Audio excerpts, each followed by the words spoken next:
Welcome to the Sideline Scientists, guys. We're here to deliver the football method. All right, guys. Today we're going to talk about the Pittsburgh Steelers going into utter chaos this free agency or this offseason in total. Utter That's chaos. the only way to explain it. I mean, first, what do we go? You want me to start with Big Ben? You want me to start with Le'Veon Bell? You want me to start with Antonio Brown? I'll start with Big Ben at the quarterback position. He's an awful teammate. That's the only way I can put it. I mean, it's the easiest way to put it. The comments he makes do not make his teammates feel better as players. I'll be honest with you, he is probably 50% the reason why both Le'Veon Bell and Antonio Brown wanted to leave.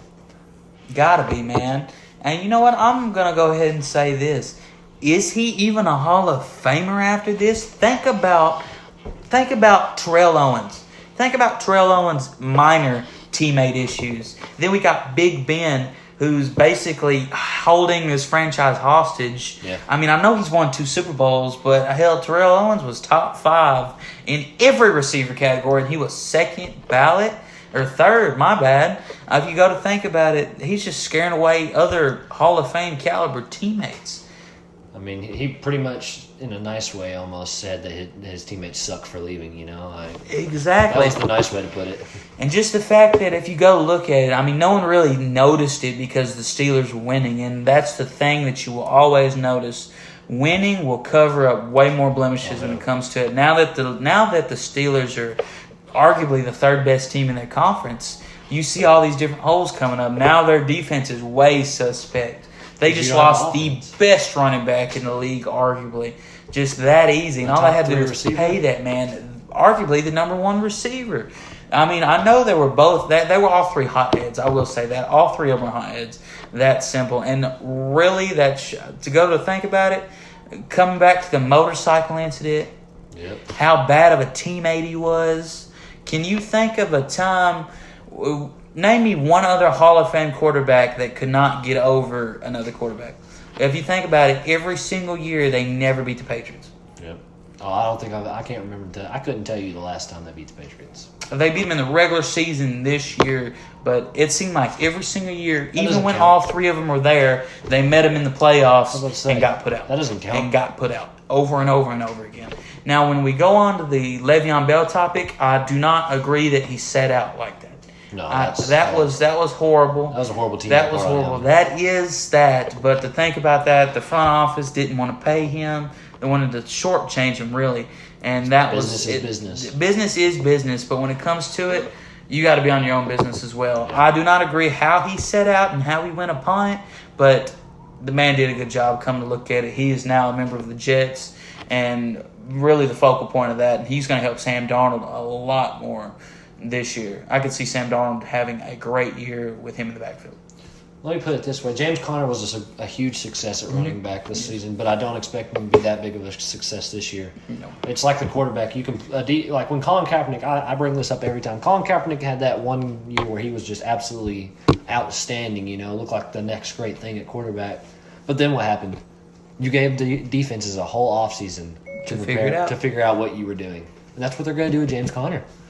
They know Big Ben's starting to get washed up. He's almost 40? Yeah, he's getting there. I mean, now you've got this second-year running back that was in the 3rd round, 4th round. Yeah, give or take. That really only was good because I think they didn't have to. They felt they didn't have to prep for the running game because Le'Veon Bell was gone. That's big. You took that name out, so they really didn't worry about it. James Conner was a Pro Bowl this year, but I watched the Pro Bowl. The Pro Bowl's been a complete joke as of late. That's to everybody. Yeah. I will say that. That is not just a shot. That's the Pro Bowl has been a complete joke. You might as well say it's the Pro Bowl and then go play tag. It was that whack, man. That shouldn't even count. Now, when you go to it, James Conner is bad because of the offensive line. Yeah. But Le'Veon Bell was transcendent. He was arguably their number 2 receiver. And if you really want to think about it, he wanted number 1 running back money and 2nd receiver money just combined. That was it. That's all he got. It was like, where are you willing to pay him? That's all it was. And it came to that. Now, when you go to Antonio Brown, John Gruden has really been doing good for the Raiders. I will say that. I don't care how much you hate on him. I don't care how much you hate on him. I don't care how much you like his attitude, whatever you want to call it. The man knows what he is doing. He knows football. Look at what he's doing. I know we all made fun of him because he traded Amari Cooper away. He traded Khalil Mack away. It's all right. He's bringing in real stars. He's got 3 first-round picks, I think 2 second-round picks, and 2 first-round picks next year. That's arguably 8 first-round picks. He could really turn his team around going into Las Vegas. I guarantee the owner came in and was like, hey, man, Las Vegas is a big market, and we need jersey sellers. And that's actually a heck of a thing to 3 do. first-round picks could be jersey sellers. Jersey sellers. Antonio Brown, a jersey seller. Now, the way Antonio Brown affects the Steelers, though, Juju had a heck of a season. I don't see him getting 800 yards this season, being the number 1 receiver. He didn't have to be double covered. Exactly. He now was he's single double covered by slot corners. Now we're going to see what he's doing. He's a big guy. He's a red zone threat. I see him getting about 850 and 10 touchdowns. He is slow. Yeah, He I is will super say slow. I'll say that. He's still a very good receiver.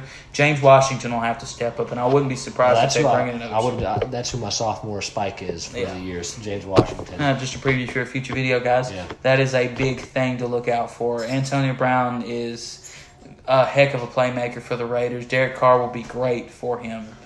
Actually, Derek Carr should have a very good turnaround, depending if the Raiders still keep him, because there has been talk that they could, if Cardinals take Bosa, the Raiders trade up to Niners to get Murray.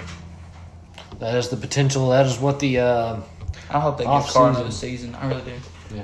That's what the offseason of this for the Steelers. This is what the offseason has voted for this Steelers franchise. Utter freaking chaos. That's the simple chaos way in to capital letters. CHAOS. We'll see what they do with it. Until next time, that is the Sideline Scientist signing out.